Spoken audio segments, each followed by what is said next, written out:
paz do Senhor Jesus, queridos amigos, queridos irmãos, aqui é o pastor Fábio Onofre da comunidade bíblica Osana. Venho trazer para a reflexão de todos nós uma palavra de Deus.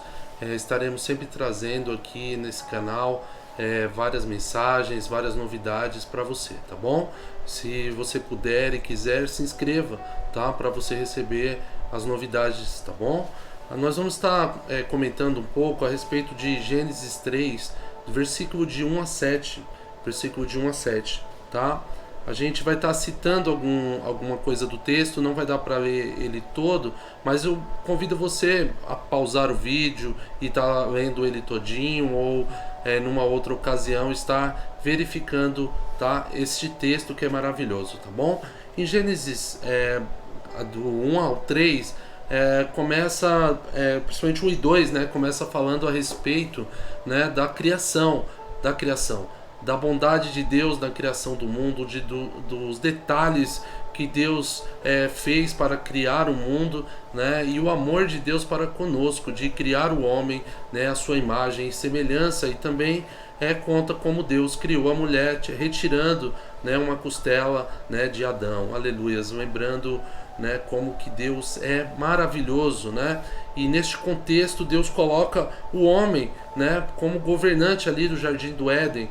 O Éden seria, né, o paraíso, seria o lugar melhor que alguém poderia estar, aonde havia todas as coisas, e ali havia abundância de alimentos, havia abundância de beleza, havia abundância de paz, até mesmo porque o homem não havia pecado. Então, portanto, né, era um lugar maravilhoso onde Deus colocar o homem. É maravilhoso como que Deus ele segue uma sequência para todas as coisas. Ele primeiro cria, né, ele primeiro dá as condições e depois coloca o homem no melhor lugar que poderia estar. Então, é importante de entender que no contexto aqui de Gênesis 3, onde a serpente, né, começa a falar com a mulher, começa a tentar ali a mulher, a gente vai percebendo que a gente precisa colocar algumas situações. Não faltava nada ao homem. Ele tinha tudo, tinha toda a condição de viver bem.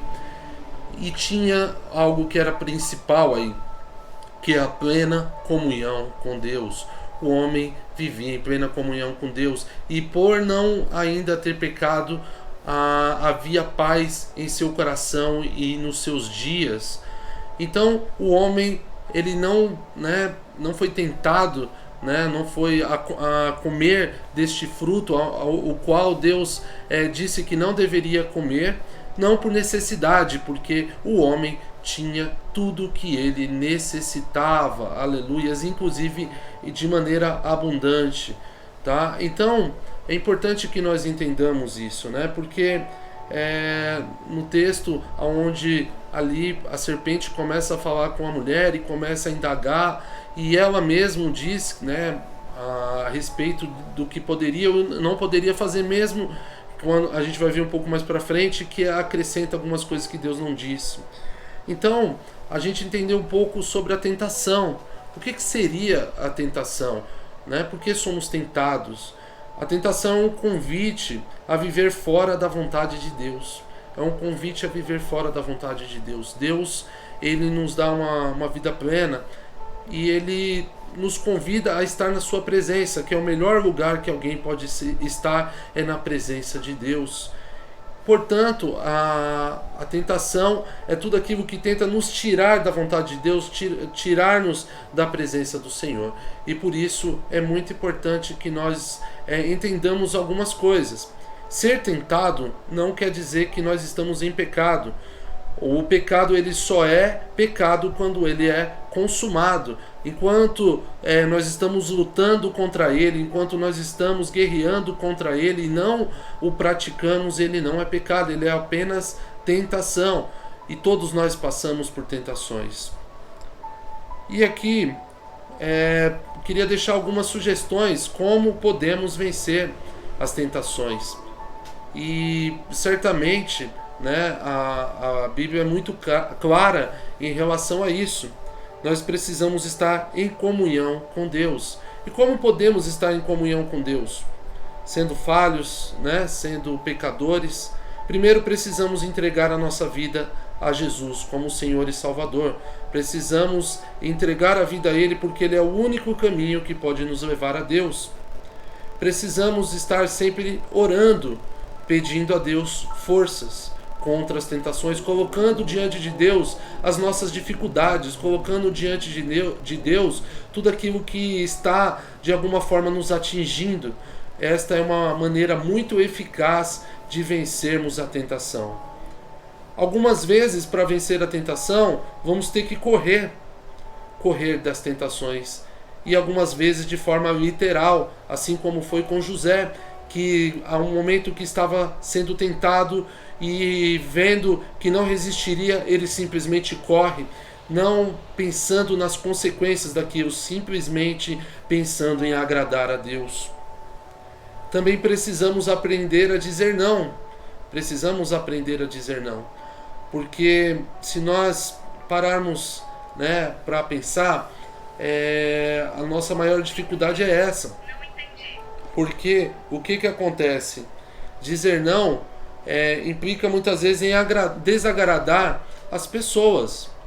Nós vivemos de uma maneira do politicamente correto e nós não queremos desagradar as pessoas, mas algumas vezes para agradar a Deus devemos desagradar pessoas. Não estou dizendo para ninguém ser mal educado ou coisas do tipo, mas que nós precisamos aprender a dizer não para o pecado, porque é essa capacidade que Cristo nos dá.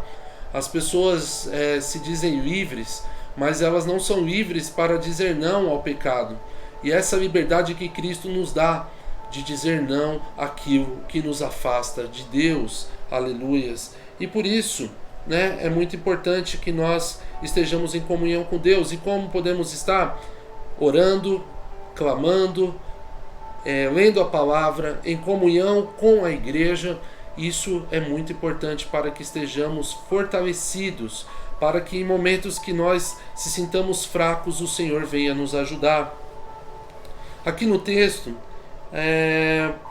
algumas coisas importantes, né? Vamos ver aqui. Ora, a serpente era mais astuto de todos os animais do campo que o Senhor Deus tinha feito. E esta disse à mulher: é assim que Deus disse: não comereis de toda a árvore do jardim?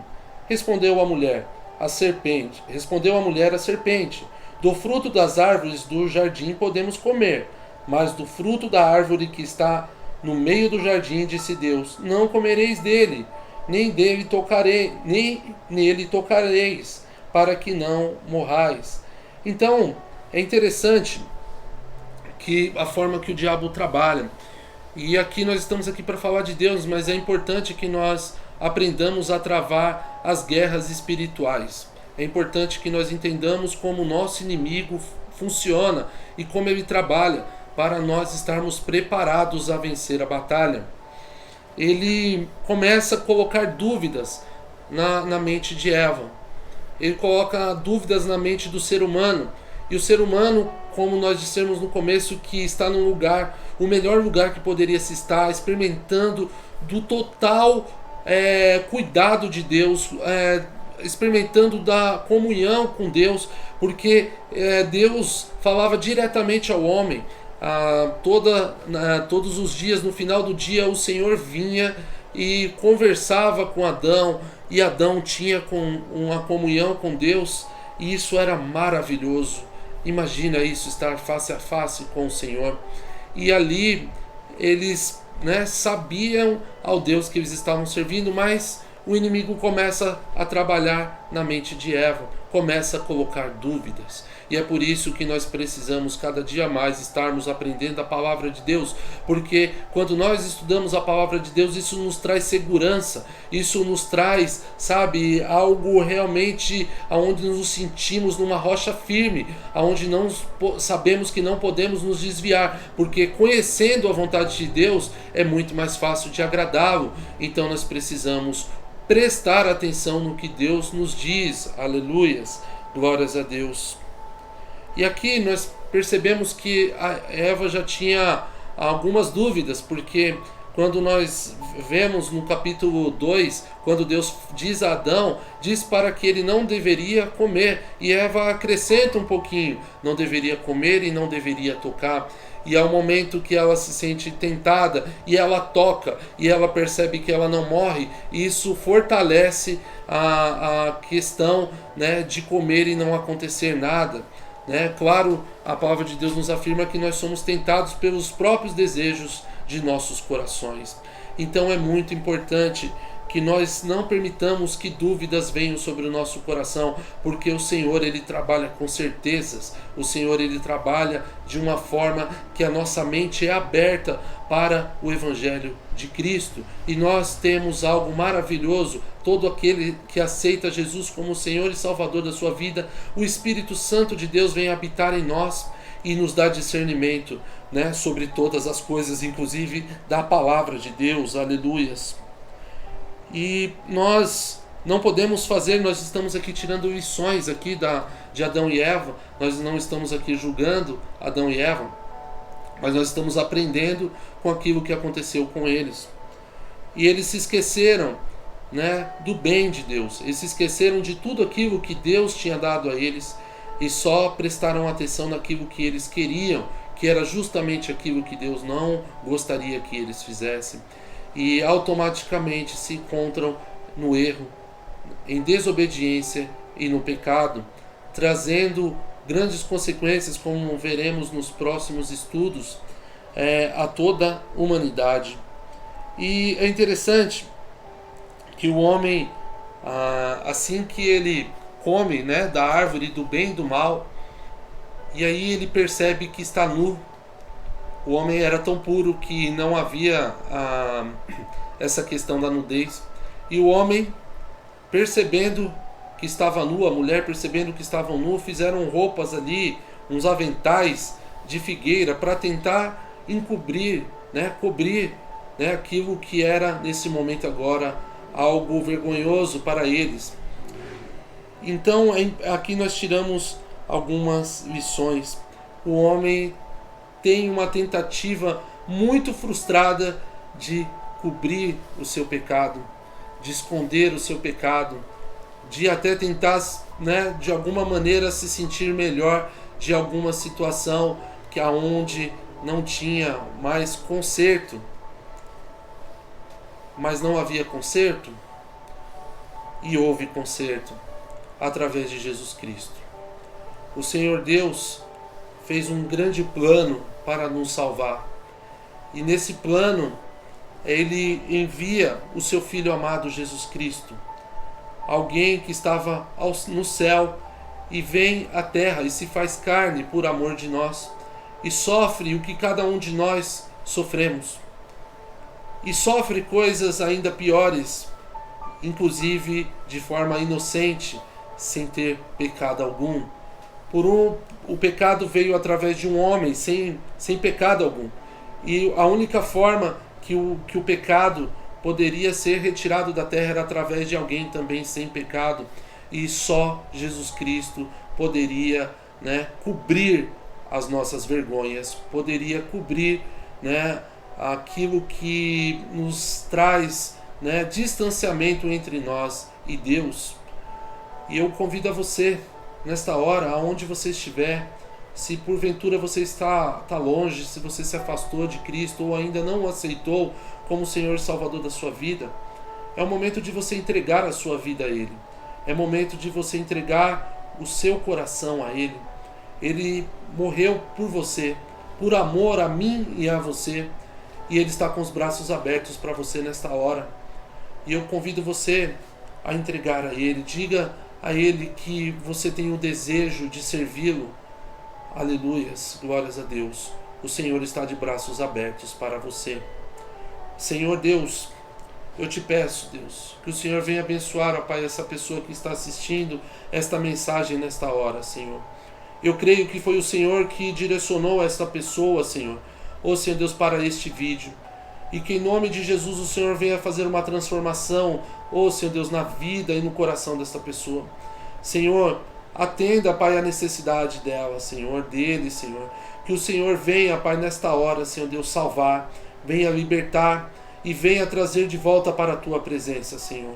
Assim como o Senhor fez comigo e com milhares de pessoas, milhões de pessoas, ó Pai.